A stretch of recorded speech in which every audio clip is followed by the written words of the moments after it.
Welcome to the Insight Cafe. I'm your host, 𝗠𝗲𝘀𝘁, and today, I have my dear friend Paul Meyers, who is the founder of Asia Founder Coaching, which is a boutique coaching consultancy based in Southeast Asia for founders by a founder. Welcome, Paul. Thanks, Eken. Great to be here. So I invited you on the show today because I think in my world, I've been meeting with a lot of founders, a lot of entrepreneurs, and getting into these circles. And I thought, who better to find out more about what goes on behind the scenes for founders than you? Because you have a long history of startups and exits. And to me, especially in my work as a coach, I'm so interested in what are some of the habitual thinkings that goes on behind the scenes that either drives them and helps them be more successful or limits them and keeps them stuck. So before we get into all that magic, I'd love to ask you, like, how did you get here? How did you get to Singapore? How did you become a founder? Great. Thanks. Long story, actually, try to keep it pretty short. I've been in Asia 27 or 28 years now. I'm originally from the States, from Chicago, and I started to come to Asia in the late 80s, believe it or not, when I was a filmmaker. And I was working with, in the San Francisco, Silicon Valley area, working for tech companies who were at that point manufacturing in Asia. And I was being sent out to make films. Apple and IBM and Sun and a number of companies that don't exist anymore, but they'd send me out here. There weren't too many sales of technology from American companies then, but it was primarily manufacturing. So I'd come out and I'd make films, and I loved it. And I thought, wow, I had a production company in the Bay Area, but maybe I could expand that and be on both sides of the Pacific. So I wrote my first business plan, raised some money from family and friends, and ended up in Singapore. And that worked to a certain degree, but not entirely. Eventually went back to the States for a couple of years, and came back in '94 to help start. I was recruited to help start an animation facility in Vietnam in 1994.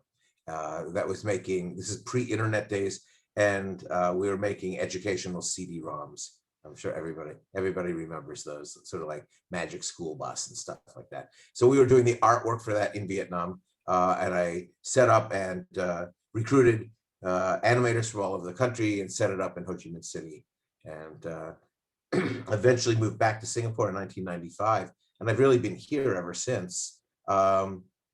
I've worked, since then I worked at what is now CNBC, but back then it was Asia Business News, as the head of multimedia. It was, again, pre-internet. And then left to help co-found a company that was a very, very, very early internet player. It was called TriCast Private Limited. It started here. We brought CNET to Asia. Then we brought MTVAsia.com into existence. I was actually the founder of MTVAsia.com. We did a joint venture with Viacom to get the license for all of Asia, and then started raising a lot of money. And it grew from, excuse me, over about 3 years, it grew from 4 of us in Singapore to 650 of us in 7 Asian countries. And we raised about $100 million, and then went public on what is still the second worst day in the history of NASDAQ. We went public on the same day that Krispy Kreme donuts went public. And sadly, they went in one direction and we went in the other. But it was very exciting, of course, to be in New York on the trading floor of Goldman Sachs, going public on NASDAQ, and then going out and seeing your company's name going, the NASDAQ building and all of that. We all learned quite a bit. So during that time, I kind of morphed from being the COO of that company and learned how to set up entities in 7 different countries across Asia. I raised about $60 million in venture funding, which I'd never done before. I learned how to do that. And venture capital was a different animal back then. So the venture companies were like Intel Capital and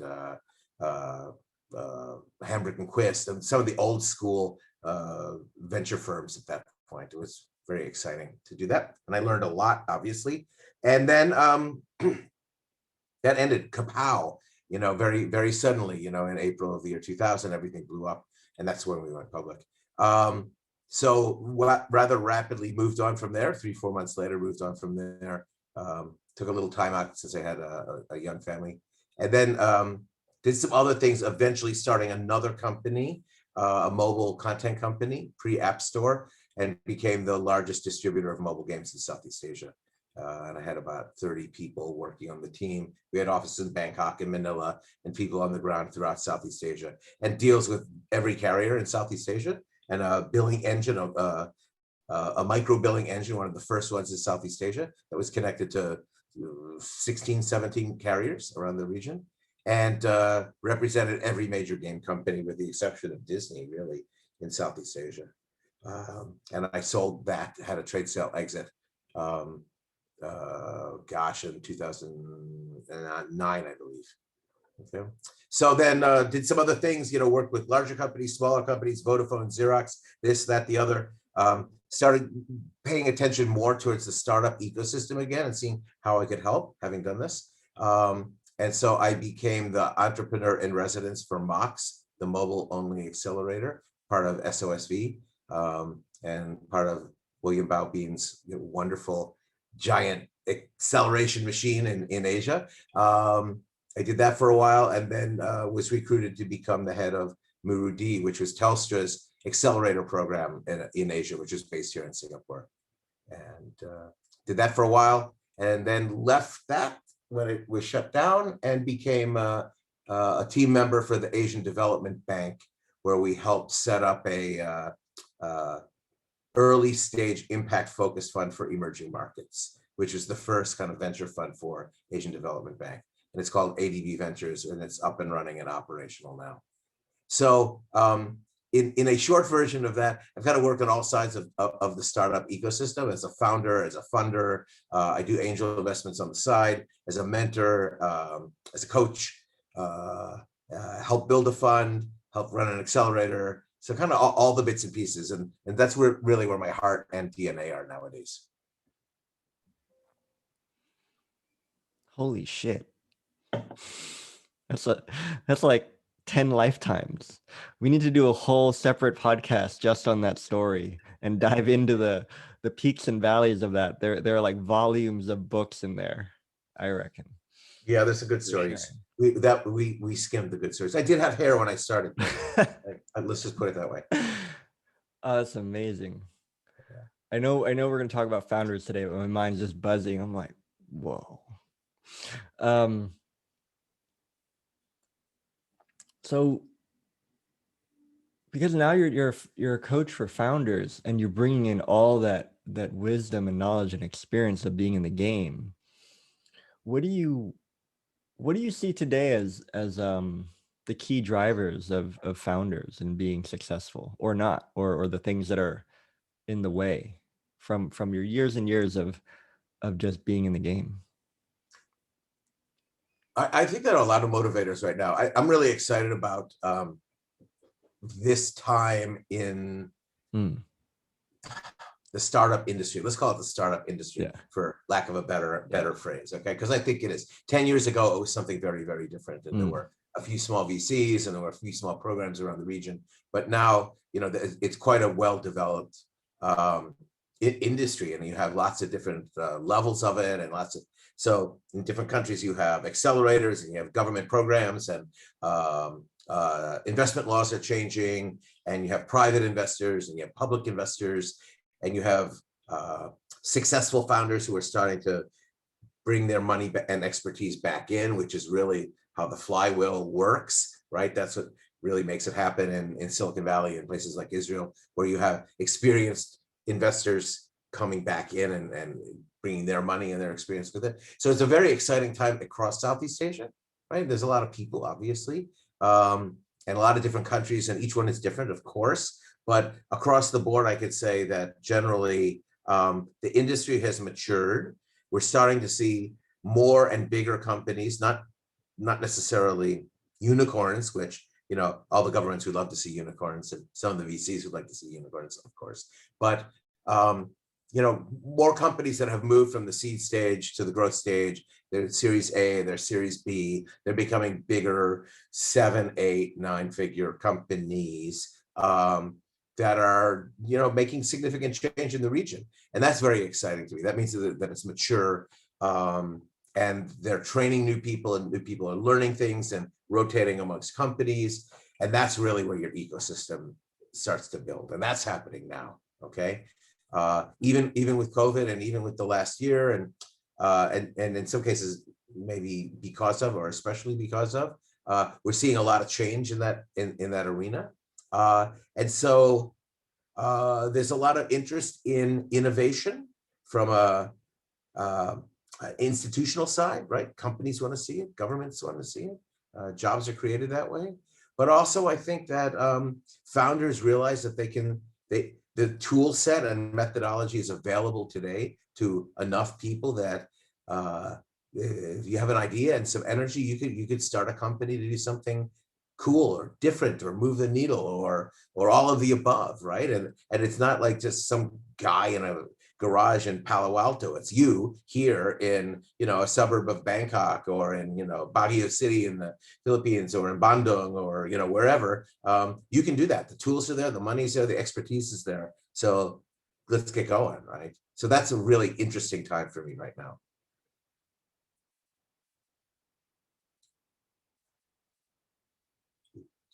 What I heard is that the game is so interesting right now. So I'm curious, because I know that you spend a lot of time working and developing the leaders in these, especially in the start, especially the founders, like that's your specialty. What do you what do you see as the key things that might hold a founder back, right? Because like you said, they have the energy, they have an idea, and to me, they might not know exactly what they're walking into or what's in store for them. And I think that you, given your experience and wisdom, do. So if a founder was listening to this, what are like 3 or 4 things that you would tell them, or that you would just give to them as a gift? Sure. There's a couple of levels to that question and answer. First, I did a lot of work in the past couple of years with really early stage founders and early stage companies, pre-seed, they're going into accelerators or pre-accelerator stage. And we traveled, oh gosh, the past few years, I traveled all around Southeast Asia and South Asia to meet with founders who are trying to win awards or get scholarships or get funding or get admitted to accelerator programs. And I saw hundreds and hundreds of them. And one of the things that I saw at the early stage was that while founders have a lot of energy and ambition and dreams and stars in their eyes, the startup methodology is now available to them. They can learn how to do this, whether it's through these institutions, or you can do it online, or you get a mentor, or you get somebody else to do it. But the thing that I found that most founders did not have was a sense of how to run a business, the fundamentals of a business, right? What's a profit and loss look like? What's a balance sheet look like? Most importantly, what does cash flow look like? How does that whole thing work?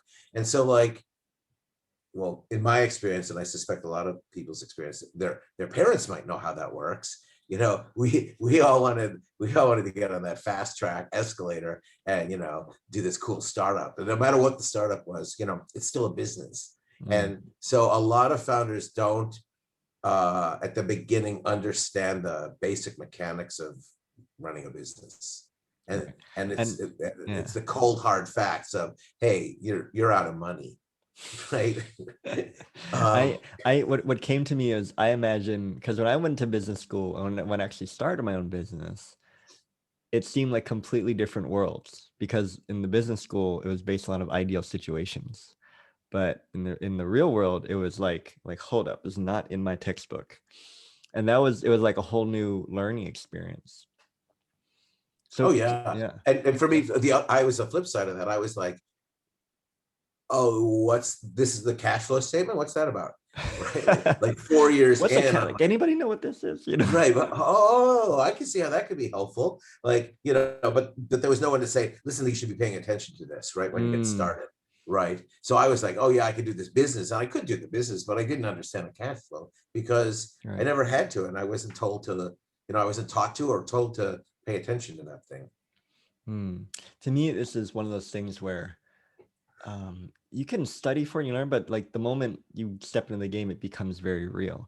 And also I know for you that you spend a lot of time working with founders who are a little bit more further along in their journey. What's the difference in, I guess, the challenges or the opportunities that they're meeting versus when they're starting versus with the people that you work with?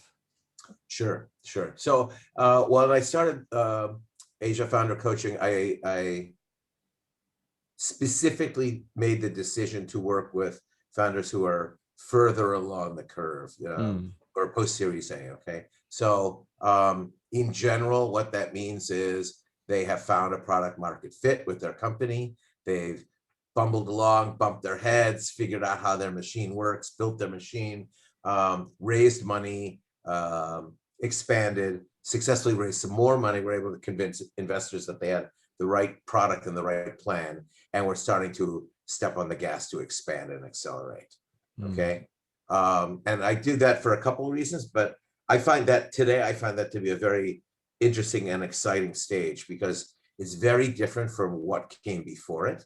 And the things that made you a good founder and exploring the jungle to figure out how your thing worked, how your business worked, where your customers were, who was going to pay, how they were going to find out about it, all those kind of like fundamentals of your business. That's one skill set. The next skill set is entirely different. Okay, now let's scale that 10x, 100x, 50x, whatever. And what is that going to take? It's going to take more people. It's going to take more money. It's going to take a different kind of strategy, a different kind of vision. You have many more people, many more cooks in the kitchen at this point because you have investors, you have a larger senior team probably, a lot of competing kind of voices and expectations. And so you as a founder could be good at it, you could be great at it, or it could be entirely new to you and something that you know nothing about, even though you were awesome at doing that beginning stuff. Now, like, okay, put that away, and now you're going to do this, right? And there's not kind of a school for doing that either. You just have to very quickly change from this kind of leader to that kind of leader. And I really, I see that here in Southeast Asia as the industry kind of matures and the number of companies that are getting into that space increase, there's an increased need for some help and some guidance and some support for founders who are making that transition. So what I heard in that was what I see you pointing to is there is a period of transformation between being a really great founder at the beginning and transforming into the type of founder that will hold space for the entire entity to scale and to grow. And what I'm hearing from you is it requires different skill sets, different mindsets, different ways of being. And I can imagine how difficult that is to do that alone. What was that like for you when you went through that? Or you could pick one example. Yeah, I think it was scary. I mean, it was scary to me because my methodology is, sort of the Richard Branson, screw it, let's do it, just go see what's going to happen, which may not always be the best thing as you start to get bigger and more mature and, spending other people's money. And it doesn't matter whether it's like family and friends money or venture money, it's still other people's money and it comes with different strings and expectations attached to it, right? And so the responsibilities get bigger. And if you're not sure of what you're doing, or you haven't read that book, or you haven't been down the path before, or you don't have the board or advisors to help you, the sage voices, it can be really scary and lonely because it doesn't matter how smart you are. You're going to be in situations where you don't know what's going on, right? Do I expand? Do I not expand? Do I hire this person? Do I not hire this person? Do I fire this person? Somebody who's helped me get to here doesn't fit moving forwards. What happens to that person who's worked with me for 3 or 5 years? Do they stay with the team? Do they not stay with the team? All of a sudden, these become bigger, deeper issues for a founder. And having a structure around them to help them understand it and understand the decision-making process and the various options and ways that they can solve those problems, that's really super important. When you were talking, what came to mind is like NBA players. these all-stars who have to carry teams or to be a part of really high performing teams. And, you know, we see them on TV, but what we don't see is the army of support for each individual player that they have on them. Like, think about LeBron James, like nutritionists, you know, physios, Mm, and, you know, mental coach. And like, um, I don't know, somebody told me they're watching the F1 series on Netflix, and they said each person has a performance coach with them all the time to help yeah. them keep them at their A game. And I think, to me, there seems to be a premise, kind of like a cool, like a cowboy image of like founders who are doing it on their own, and look at me, like I'm all like I'm doing this thing, and like I got this. And I think the truth is like nobody's got this, and we're all making it up as we go along. Yeah, I agree. And while maybe there were in the early days Mm, um, founders who did that, you mm, know, whether it was Steve Jobs or, yeah. you know, even Zuckerberg, or, you know, if you read Ben Horowitz's books or any of the, you know, Peter Thiel's books, they don't talk about their coaches, but they had people around them. They had a support team. It's Yeah. not as formalized as it is now. So if you go to the Valley, you go to the States, and in some cases the UK and other parts of Europe, you'll see that founders are relying increasingly upon coaches to help them make these decisions, sort of on a macro scale, just help them along, or maybe even more micro, you know, help me eat better, help me sleep better, help me have a physical trainer. You know, you might have a personal trainer, right, in the gym as a founder. You may have a nutritionist, right, somebody who helps you not eat junk and, you know, optimally perform. So why not in terms of your work performance and the way that you manage and the way that you help build your company? Why not have a coach there? And that's been rather late to develop, given how all the other bits and pieces of personal development have evolved in the world. I mean, we see it first, of course, in the Valley, but here in Asia, it's still pretty rare. Mm. Um, but I think the need still exists because it's hard to do it on your own, and there's just so many pressures and so many questions, and it can get very hard and lonely. What are some questions you would love founders at the level that you talk about, a Series A or post, that like that you would love them to ask themselves, like if you were their coach? Like, what are the three things they should ask themselves or work on? I think one of the big things is to revisit why they have started this company, right? Why have they Mm, started this company? Generally, a post Series A company is 3 or 4 years old, roughly. Okay, mm, some are younger, some are older, but it's taken a while to get to that point, to mm. figure out what you're doing, build the team, get it right, raise the money. All that stuff takes a time, and it takes a lot of focus and energy. And sometimes founders forget why they started the company, right? Yeah. Uh, what problem are you solving? What job are you performing, right? Uh, if you're an impact focused company, you know, who are you helping? If you're a SaaS company, you know, what are you doing for another business, or assuming it's a business focused one, what are you doing for another business that helps them out? You know, why are you passionate about that? You can get so focused on the money or the mechanics or the building or the politics that you kind of forget what the reason is. So And what I heard in that was, it's we don't know when we're getting distracted by the noise. And it's so right. helpful to have someone like you remind them that they're caught up in the noise, and to point back to the signals. And to what you're talking about, one of the biggest things that helped me with that question in my business was, I noticed that my business had become about my ego. And like, if it was doing well, I would feel great. If it was not doing bad, I would be like, if it was doing poorly, I would feel shitty. And I realized the business had become about making Nikon feel better about himself. And the Mhm. truth that I saw is, business is business. Business has nothing to do with how I feel about me. Like, that is unrelated. Of And course. then I shifted my focus from stop trying to make me feel better and really focus on the business. And then the business grew. But it really took someone to point that out to me, because I did not see that at all. Yeah, and now I think there's like 100 reasons why that happens, right? Mm. And most of them aren't very good, aren't very positive. They don't end up in a positive place. In that we all get, and I know I did, my identity got tied up with the business. Yeah. And it sounds like that's what happened to Yeah. you.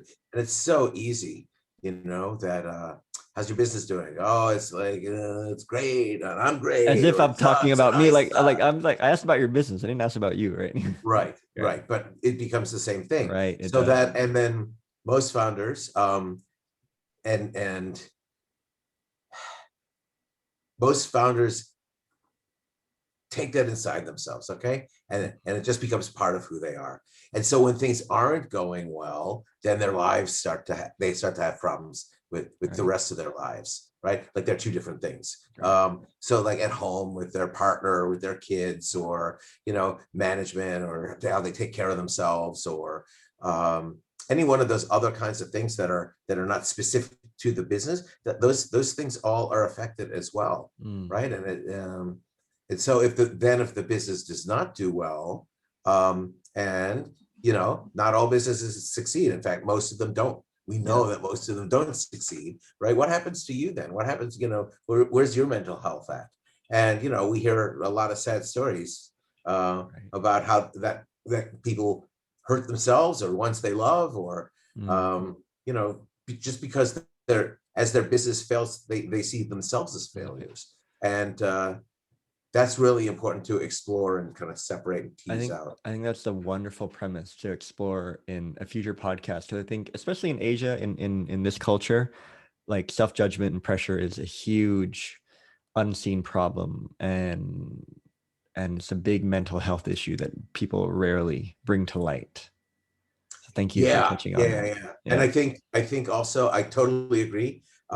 Although I see it more now than I did, say, 10 years ago, that founders, people in general, but founders also in specific, are more willing to talk about those kinds of issues, mental health issues, and whether they're feeling good or okay or bad or not okay. It's easier and there's more space for people to have those conversations than there were in Asia previously, although it's not California, obviously, right? Not everybody has their own shrink and their own personal coach here. But I'm really happy to see that that's more acceptable, and we see companies that are springing up around the region that help facilitate that kind of discussion and make it okay to have a therapist, or go seek help. But I also think another thing that's kind of unique in Asia is the family. There's a lot of family pressure to be successful, right? And I see it here in Singapore, but it exists, of course, kind of in every culture across Asia, that failure is not really well accepted, right? Or an approved activity. And so, but not approved. That's what you do when you're a founder, an entrepreneur. Chances are very high that you're not going to succeed, which can be translated into failure, which means that there's all this kind of familial expectation and pressure and this and that. What happens if it doesn't, right? Also, I think it's just part of the nature of the game. In any new learning curve that you enter, you're gonna suck for most of it until you learn how to play the game. Like, that seems to be part of it. And so I know we're coming up on time. So when you said you had two more things that you said were really important to this level of founder. Well, I think being able to say, hey, I need help. I can't do this on my own. I can't brazen this out. The bravado only took me so far, but either it's not working, or I'm hurting people I love, or they're pushing back, or a nice toxic combination of all of those things. That's a Paul Meyers quote. Bravado will only take you so far, and it might even take you down with the ship. Yeah, exactly, right? I mean, like it's okay to ask for help. I mean, ultimately, that's what it is. It's okay to ask for help. And the best performers have coaches to help them, right? I mean, whether you're LeBron, whether you're Michael, whether you're Jordan, pick your sport, right? I mean, everybody, every professional athlete, every professional musician, every professional actor or actress all have not just one, but probably a battery of coaches who help to do this stuff, right? As do the best performing business people too, right? You know, you talk to, you read people's biographies, or you listen to them on podcasts, and they always talk about having a coach or a therapist or a nutritionist, or, you know, and it's okay. And in fact, you have to be the best you can be, you kind of need to have that. You know, it's interesting. I spoke to two really, really successful entrepreneurs, and both times they have quoted wisdom from their mothers. And I was like, where can we hire your mother? You know, like, she sounds like a great founder support. And you're right. I think on the surface, we see the person, but we don't see the army. You know, that saying, it takes a village to raise a child. I'm seeing now it takes an even bigger village to raise a company that's responsible for hundreds of lives and the success and creating impact in a community. Precisely. And if you're that person, if you're that founder and you have a few hundred people working for you, and you hopefully have, you know, a few tens, if not hundreds of thousands or millions of people who are recipients of what it is that you're making or doing, and you have millions or tens of millions of other people dollars that you're responsible for, that's a pretty big responsibility. And you know, you don't put that on the bedside table when you go to bed at night. I mean, that stays with you. And so learning the best techniques and learning the best methods and having other brains around you that you can share and bounce ideas off of is huge, and I think really necessary. Especially professional help too. So just to recap, there's just revisit, for what purpose are you in this business for? And the second one was really check in and acknowledge the help that you need to thrive where you are. And I believe there's a third one that you were pointing to.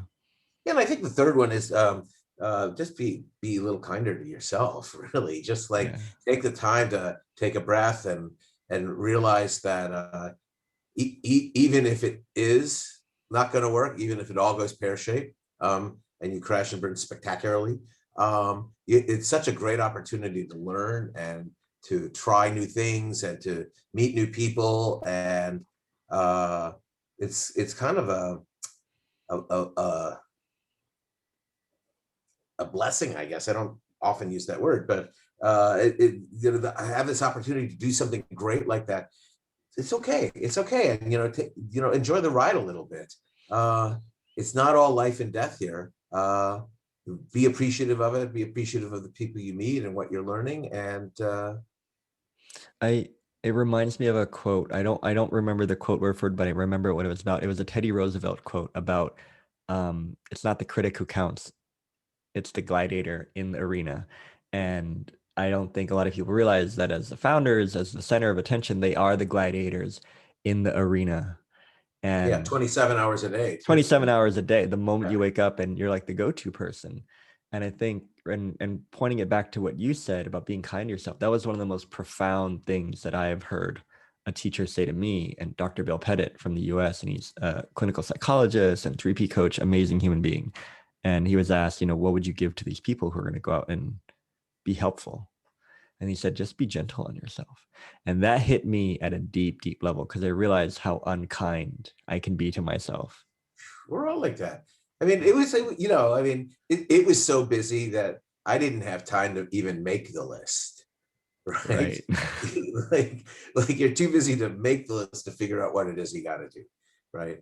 So, much less scheduling some time to take a walk or take a nap or meditate or, you know, shoot some hoops or cook at 3 a.m, you know, whatever that thing is that makes you feel better and lets the steam out and is healthy. You know, that's super important to do that, and to remember that it's okay to do that. And it's probably more important to do that. Right? It's necessary to do that, right? I remember you have permission to do it. I remember I talked to an executive and I told her to schedule 30 minutes of unscheduled time. And that was the hardest thing on the planet for us. Like, I got so much stuff to do. I was like, then you might need an hour of just unscheduled time just to be. And I love, there's this wonderful quote. I don't know who said it, but it said, we don't need to be more. We need to be more.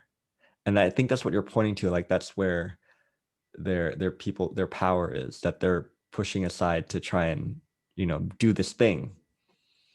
Sure. And that's what we all like learn from as well, Mm, right? That's what that reflection time, that off time, that quiet time is when we allow our brains to work and our subconsciouses to work, to be able to give us the learnings and give us the wisdom to help us be better, right? And right. that's the first thing that disappears when you become a tense founder, is that time, and that kindness to yourself, right? I think you hit the secret on the head. And I'm so happy you said it on this podcast. Is what I'm going to reflect what you just said, because it was so powerful. You said, you have all these things going for you, and it goes out the window the moment you become a tense founder. And if you live under the premise that you need to be a tense founder to perform, you're kind of fucked, and you don't know it. Yeah. Yeah. Yeah, and you can't see it because and the role models we see on television or in books, or you don't hear about that stuff all the time, right? Yeah. Or hardly Yeah. any of the time. It's starting to change, but the general uh, image of a founder is one who is always right, who doesn't sleep, who commands their forces and their minions correctly, and Yeah. Who never uh, messes up with the never shiny messes suit. up, and everybody becomes wealthy and fabulous. But that isn't the real story, right? Right. And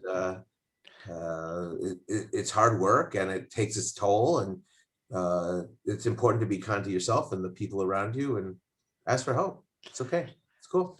So I want to respect your time. Lastly, I want to for you to just plug, like where can we find you if founders are listening to this and they're at the level that you work with, where can they connect with you? And yeah, tell us. Super. Well, Yeah. thanks for the opportunity again. So this is a new endeavor on my behalf here. What website is up is Asia Founder Coaching. Increasingly, you'll see bits and pieces on the different social media channels. I have some short YouTube videos coming up, some interviews, some more podcasts, and maybe Twitter. I'm still deciding on that. I go back and forth, but certainly those things, and there'll Yeah. be a Facebook group very soon, because I want to start to hear from and build a community of founders where there is a safe space for people to talk about these things Mm, amongst other founders, and for it to be okay, and we can all learn from it, right? We don't all have all the answers, right. but let's start to make that happen. And for me, in my final reflection, do you know what transference is? I It's don't. when because as a former professional taekwondo player, in like my last year of taekwondo, I met a wonderful coach who really understood the game. And I would say that was my best year, because for the first time in my life, I understood the game of taekwondo. And the moment I understood it, the game became infinitely easier. And it came from this person's understanding being transferred to me. So I think having you on anybody's team, given your experience and wisdom, and to create space for that transference from you to them, is insanely invaluable to anybody looking to build a business worth anything. Thanks. That's very kind of you to say that.